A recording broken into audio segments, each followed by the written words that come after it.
ओंकार ओडिया। नमस्कार फ्रेंड्स, ओंकार ओडिया चैनल रे आपण मानकु स्वागत। फ्रेंड्स, आज एक क्षुद्र भिडियो जो चमत्कारी वृक्षटी को शेयर करुच्ची, यार पत्र को केवल शास्त्रीय विधि मते सेवन करिया मात्र ही जो मानकर शीघ्र पतन जनित समस्या दे गति करुचंती से मान क्षेत्र में यह रामबाण सदृश कार्य करिथाय। जो भाई मानकर कार्य आरंभ होनु किंबा आरंभ होबार यथेष्ट आगुरु केवल दर्शन मात्र के ही से मानकर स्खलित हो जाउची, जद्वारा एक अपमानजनित स्थिति से माने जीवन को निर्वाह करुचंती एवं एथिरु उद्धार पाया पई विभिन्न पाश्चात्य औषधर सेवन करुचंती, जद्वारा कि से शारीरिक अशेष क्षयक्षति घटुची, मानसिक अनग्रसतार शिकार होउचंती। सेमानक पई एही चमत्कारी वृक्षर पत्र ही सबुठारु श्रेष्ठकर, जहाँकि संपूर्ण निरापद अटे एवं कौन पार्श्व प्रतिक्रिया मध्य नाही। प्राचीन आयुर्वेद विशारद सुश्रुतଙ୍କ मतरे यह सबुठारु चमत्कार बाजीकरण औषध अटे, जार कि एही सामान्य शास्त्रीय विधिमत सेवन रे ही जेकोसी व्यक्ति ठारे नव यौवन फेरी आए। जदि कौन बुद्ध व्यक्ति को मध्य एही वृक्षर पत्र को दि जाए तेबे ताठी युवकर मध्य शक्ति फेरी आए। तेबे एही चमत्कारी वृक्षर पत्रटी को आपण माने किभली संग्रह करिवे, केउ सामान्य शास्त्रीय विधि मते सेवन करिवे, जानिया पई वीडियो शेष पर्यंत देखंतु। चैनल को प्रथम बार आस्तिले एही भली कंटेंट रुचि रहउतिले चैनल कड़े थिबा लाल कलर सब्सक्राइब बटन क्लिक करी बेल आइकन क्लिक करी एवं ऑल नोटिफिकेशन पर क्लिक करी चैनल को सब्सक्राइब करनंतु, जेभली कि आमे जेतल मध्य आपण मानक सेवारे एही भली स्वास्थ्य भित्तिक किंबा तंत्रोक्त परामर्श भित्तिक वीडियो गुडी को अपलोड करिवु ता सर्वप्रथम नोटिफिकेशन आपण पाखरे पहुंचीबो एवं से सब को आपण माने सर्वदो देखिकरी किछि ज्ञान आहरण करि परिबे। तबे फ्रेंड्स, एबेस नजर पकेबा ई शक्तिशाली वृक्ष जहार पत्रर एही सामान्य विधिमत सेवन रे ही आपनकर शीघ्र पतन जनित समस्या चिरदिन पे मुक्ति पाइबे। जदि आपनकर कौनसी ना कौनसी कारणरू ता आपनकर शारीरिक त्रुटि बाबद होइथाउ किंबा आनुवंशिक कारणरू होइथाउ, जदि आपनकर निजर कृत कर्म पई एभली घोर दुर्दशार सम्मुखीन होउचंती, निज स्त्री को संतुष्ट करिबा तो दूर कथा, स्त्रीर दर्शन कथन मात्र के ही आपनकर स्खलित हो जाउची, एक अपमानजनित स्थिति रे आपण माने कारबार होउचंती एवं एथिरु रक्षा पाइबा पई आपण विभिन्न प्रकार पाश्चात्य औषधर सेवन करुचंती, जहाँकि पार्श्व प्रतिक्रिया हेतु विभिन्न प्रकार शारीरिक विलक्षण प्रकाश पाउची। मुंड बिंधा, शारीरिक कमजोरी, प्रत्येक कार्य थकापण एवं मानसिक विषन्नता एही पाश्चात्य औषध सेवन ही सृष्टि होता है, जहाँकि शरीर पक्षरे एक विषतुल्य अटे। यही समस्या को दृष्टि रखिक आज भिडियो प्रस्तुति यही चमत्कार वृक्षर पत्र को ही यही सामान्य विधि मते केवल सेवन कले आपनकर शीघ्र पतन जनित समस्त समस्यार समूले विनाश घटी थाए एवं आपनकर धातु पृष्ठ होइकरी आपण सेही क्षेत्र में प्रबल बलशाली होई उठितांती एवं तांको संतुष्ट करिया पई आपनको आउ कोनसी द्वितीय पंथार आवश्यक मध्य पड़ी न थाए। तेबे एही वृक्षर पत्र को आपण माने किभली केउ शास्त्रीय विधि मते संग्रह करिवे, केउ मते सेवन कले चमत्कार फल मिलिबो, वीडियो को ध्यान सहकारे शेष पर्यंत देखंतु। तेबे एही चमत्कार वृक्षटी होउची आपनकर बबुल गछ, जहाँकि आपनकर प्रायतः सर्वत्र देखिबा पे मिले। बबुल एक कंटा जातीय गछ, आपनकर तंत्रोक्त वशीकरण क्षेत्र हो, सम्मन हो, उच्चाटन हो एवं मारण प्रयोग हो, एही बबुल गछ को चमत्कार ढंगरे आपनकर तंत्रोक्त क्षेत्र में व्यवहार करा जाए एवं यार आयुर्वेदिक औषध गुण मध्य अनुरूप अटे।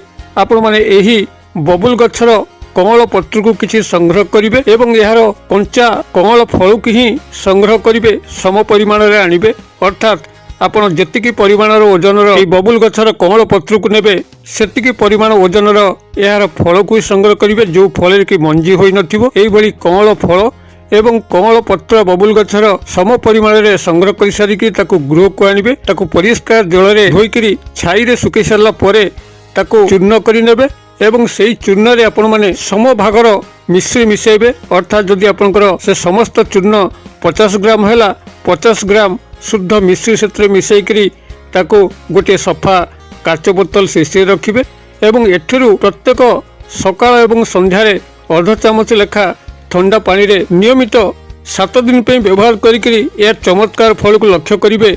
आपनकर देहरे एक नूतन यौवनर स्पर्श अनुभूत हबो। जदि कोनसी बुद्ध व्यक्ति मध्य याकू 7 दिन मात्र सेवन कला ता भितरे नव यौवनर चेहरा फुटी उठिबो। एक अश्व क्षमता संपन्न से व्यक्ति होइजिबो। आपनकर संभोग बाजीकरण क्षेत्र में ଏହା ପ୍ରଚଣ୍ଡ ଶକ୍ତିଶାଳୀ ଭାବରେ କାର୍ଯ୍ୟ କରିଥାଏ, ଯାହାକି ସୁଶ୍ରୁତ ତାଙ୍କର ସଂହିତାରେ ସ୍ପଷ୍ଟ ଭାବରେ ଉଲ୍ଲେଖ କରିଛନ୍ତି। ଯେଉଁ ବ୍ୟକ୍ତି ଶୀଘ୍ର ପତନଜନିତ ସମସ୍ୟା ଦେଇ ଗତି କରୁଥାଏ, ଧାତୁ ଦୁର୍ବଳ ଅବସ୍ଥାରେ ଥାଏ, ଆଦୌ ସ୍ତ୍ରୀକୁ ସନ୍ତୁଷ୍ଟ କରିପାରୁନଥାନ୍ତି, ସେମାନେ ଏହି ଗଛର ପତ୍ର ଏବଂ ଏହାର ଫଳର ମିଶ୍ରିତ ଚୂର୍ଣ୍ଣ ସେବନରେ ଆଶାତୀତ ଫଳ ମିଳିଥାଏ। ତେବେ ଯଦି ବବୁଲ ଗଛର ଫଳକୁ ଆପଣମାନେ ନ ପାଆନ୍ତି, ବୃକ୍ଷରେ କେବଳ ପତ୍ରକୁ ହିଁ ପାଆନ୍ତି, ତେବେ କେବଳ ପତ୍ରକୁ ହିଁ ସଂଗ୍ରହ କରିକି ଏହି ବିଧି ମତେ ଆପଣ ଯଦି ସେବନ କରୁଛନ୍ତି ସକାଳ ଏବଂ ସନ୍ଧ୍ୟା ଖାଲି ପେଟରେ, ତେବେ ଚମତ୍କାର ଫଳ ଆପଣମାନେ ନିଶ୍ଚିତ ଭାବରେ ପାଇବେ। ତେବେ ଯଦି ବବୁଲ ଗଛ ଆପଣଙ୍କର ଗୃହ ପାଖାପାଖି ନାହିଁ, ଆପଣଙ୍କ ପାଖରେ ଯେଉଁ ନର୍ସରୀ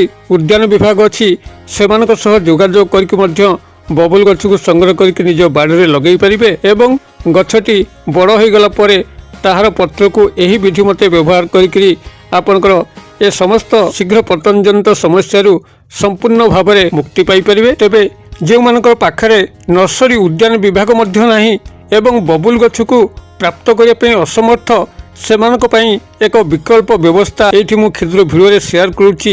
ଧ୍ୟାନ ସହକାରେ ଶୁଣନ୍ତୁ। କ'ଣ କରିବେ ଆପଣ ଯଦି ବବୁଲ ଗଛକୁ ନ ପାଆନ୍ତି? ଆପଣଙ୍କର ଗୃହ ପାଖାପାଖି ଯେଉଁ ପୁଟୁଳି ବଣିଆ ପନ୍ସାରୀ ଭାଇ ଦୋକାନ ଅଛି, ଆପଣ ସେଠାକୁ ଯିବେ କିମ୍ବା ଆୟୁର୍ବେଦିକ ଷ୍ଟୋରକୁ ଯିବେ, ସେଠାରୁ ଏଇ ଜିନିଷ ଦୁଇଟିକୁ ସଂଗ୍ରହ କରିବେ। ପ୍ରଥମତଃ ହେଉଛି ଅକରକରାର ମଞ୍ଜି, ଯାହାକୁ କି ଆପଣମାନେ ଗୋଟେ ଚାମଚ ଭଳିଆ ଆଣିବେ ଏବଂ କୃଷ୍ଣ ତୁଳସୀର ମଞ୍ଜିକୁ 8 ଚାମଚ ଭଳିଆ ଆଣିବେ। ଅର୍ଥାତ୍ ଆପଣ ଅକରକରା ମଞ୍ଜିକୁ ଯେତିକି ଭାଗ ଆଣିବେ, କୃଷ୍ଣ ତୁଳସୀର ମଞ୍ଜିକୁ ତାର 8 ଗୁଣା ବର୍ଦ୍ଧିତ ଓଜନରେ ଆଣିବେ।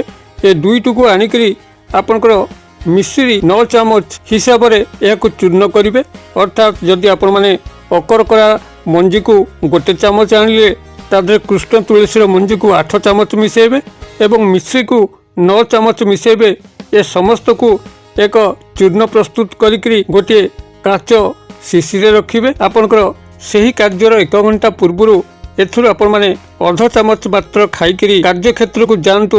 ଏହାର ଚମତ୍କାର ଫଳ ଆପଣମାନେ ନିଶ୍ଚିତ ଭାବରେ ଲକ୍ଷ୍ୟ କରିପାରିବେ। ଯେପର୍ଯ୍ୟନ୍ତ ଆପଣ କାର୍ଯ୍ୟକ୍ଷେତ୍ରରେ ରହିବେ, ସେ ପର୍ଯ୍ୟନ୍ତ ଆପଣଙ୍କର କ୍ଷମତା ବଜାୟ ରହିଥିବ ଏବଂ ଯେତେବେଳେ ଆପଣ ଚାହିଁବେ ବହୁତ ହେଇଗଲା ଆଉ ଆବଶ୍ୟକ ନାହିଁ, ସେତେବେଳେ ଆପଣଙ୍କର ପାଖରେ ଯେଉଁ କାଗଜି ଲେମ୍ବୁ ରହୁଛି, ସେ ଲେମ୍ବୁକୁ ଆପଣମାନେ ସାମାନ୍ୟ ଟିକେ ପାଟିରେ ଚାଟି ଦେବେ ଏବଂ ଆପଣଙ୍କର ସ୍ଖଳିତ ପ୍ରକ୍ରିୟା ଆରମ୍ଭ ହୋଇଯିବ। କାର୍ଯ୍ୟର ପରିସମାପ୍ତି ଘଟିବ। ଯେପର୍ଯ୍ୟନ୍ତ ଲେମ୍ବୁ ଆପଣମାନେ ନ ଚାଟିଛନ୍ତି, ସେ ପର୍ଯ୍ୟନ୍ତ ଆପଣମାନେ ଅଶ୍ଵ କ୍ଷମତା ବିଶିଷ୍ଟ ହୋଇକି ରହିଥିବେ, ସେହି କାର୍ଯ୍ୟରେ ସମ୍ପୂର୍ଣ୍ଣ ପାରଙ୍ଗମ ବଜେଇକି ରଖିଥିବେ। ତେବେ ଏଇଭଳି ଭାବରେ ଯଦି ବବୁଲ ଗଛର ପତ୍ରକୁ ଆପଣମାନେ ନ ପାଆନ୍ତି, ତେବେ ଏହି ସୂକ୍ଷ୍ମ ଉପାୟରେ ମଧ୍ୟ ଆପଣମାନେ ଶୀଘ୍ର ପତନଜନିତ ସମସ୍ୟାର ସମ୍ପୂର୍ଣ୍ଣ ନିରାକରଣ କରିପାରିବେ। ଏହା ଆପଣଙ୍କର ଯାହା ସେୟାର କଲି, ପାଖରେ ଥିବା ଆୟୁର୍ବେଦିକ ଷ୍ଟୋର ହେଉ କିମ୍ବା ପୁଟୁଳି ବଣିଆ ପନ୍ସାରୀ ଭାଇ ଦୋକାନ ହେଉ, ଆପଣମାନେ ସହଜରେ ଅତ୍ୟନ୍ତ କମ୍ ମୂଲ୍ୟରେ ପାଇପାରିବେ। ତେବେ ଏ ସମସ୍ୟା ଦେଇ ଯେଉଁ ଭାଇମାନେ ଗତି କରୁଛନ୍ତି, ସେମାନେ ରାଗ ମସଲା କଞ୍ଚା ଲଙ୍କା ମରିଚକୁ ଟିକେ ଆଭଏଡ୍ କରିବେ। ଅତ୍ୟନ୍ତ ଆମିଷ ଭୋଜନ କରିବେ ନାହିଁ ଏବଂ ସବୁବେଳେ ଏ ପ୍ରକାର ଚିନ୍ତାଧାରା ଟିକେ ନିବୃତ୍ତ ରହିକରି ଆଧ୍ୟାତ୍ମ ଦିଗରେ ବ୍ରତୀ ହେଲେ ଏ ସମସ୍ୟା ଖୁବ୍ ଶୀଘ୍ର ସମାଧିତ ହେବ ଏବଂ ପାଶ୍ଚାତ୍ୟ ଔଷଧର ସେବନର ଯେଉଁ କୁପରିଣାମ, ତାକୁ ସେବନ କରିକି ନିଜ ଜୀବନକୁ ସେମାନେ ଆଉ ନଷ୍ଟ କରିବେ ନାହିଁ। ମୁଁ ଆଶା କରେ ଯଦି ଭିଡ଼ିଓଟି ଆପଣଙ୍କୁ ଭଲ ଲାଗୁଥିବ, ତେବେ ଏହାକୁ ନିଶ୍ଚିତ ଭାବରେ ଗୋଟେ ଲାଇକ୍ କରିବେ, ସାଙ୍ଗସାଥି ମହଲରେ ଯଥେଷ୍ଟ ମାତ୍ରାରେ ସେୟାର କରିବେ। ଯେହେତୁ ଏହି ରୋଗଟି ଗୁପ୍ତ ଭାବରେ ରହିକରି ପ୍ରାୟ ସମସ୍ତ ଯୁବ ଭାଇମାନଙ୍କୁ ନିଜ ଭିତରେ ଅପମାନିତ କରୁଛି, ଦହିତ କରୁଛି ଏବଂ ଏଥିପାଇଁ ସେମାନେ ଲଜ୍ଜା ସଂକୋଚ ବଶତଃ କାହା ଆଗରେ କହି ମଧ୍ୟ ପାରୁନାହାନ୍ତି। ଯଦି ଆପଣଙ୍କର ସେୟାର ଫଳରେ ସେହି ଯୁବ ଭାଇଙ୍କର କୌଣସି ନା କୌଣସି ଉପକାର ଘଟି ପାରିଲା, ତେବେ ଈଶ୍ୱରଙ୍କର ଅଶେଷ କଲ୍ୟାଣ ଆପଣଙ୍କୁ ପ୍ରାପ୍ତ ହେବା ପାଇଁ ଲାଗିବ। ଭିଡ଼ିଓର କ୍ଷୁଦ୍ର ପରିସର ମଧ୍ୟରୁ ମୋତେ ଆଜି ବିଦାୟ ଦିଅନ୍ତୁ। ପୁଣି ଆପଣମାନଙ୍କ ସହ ଦେଖା ହେବ ଆଉ ଏଇଭଳି ଏକ ଶିକ୍ଷଣୀୟ ଭିଡ଼ିଓରେ। ସେ ପର୍ଯ୍ୟନ୍ତ ଦର୍ଶକ ବନ୍ଧୁ, ଆପଣମାନେ ସମସ୍ତେ ମଙ୍ଗଳମୟଙ୍କ କୃପାରୁ ଭଲରେ ଥାନ୍ତୁ। ରହୁଛି। ସର୍ବେ ଭବନ୍ତୁ ସୁଖିନ, ସର୍ବେ ସନ୍ତୁ ନିରାମୟା, ସର୍ବେ ଭଦ୍ରାଣୀ ପଶ୍ୟନ୍ତୁ ମା କଶ୍ଚିତ୍ ଦୁର୍ଭାଗ୍ୟ ଭବେତ୍। ଓଁ ଶାନ୍ତି, ଓଁ ଶାନ୍ତି, ଓଁ ଶାନ୍ତି। ନମସ୍କାର।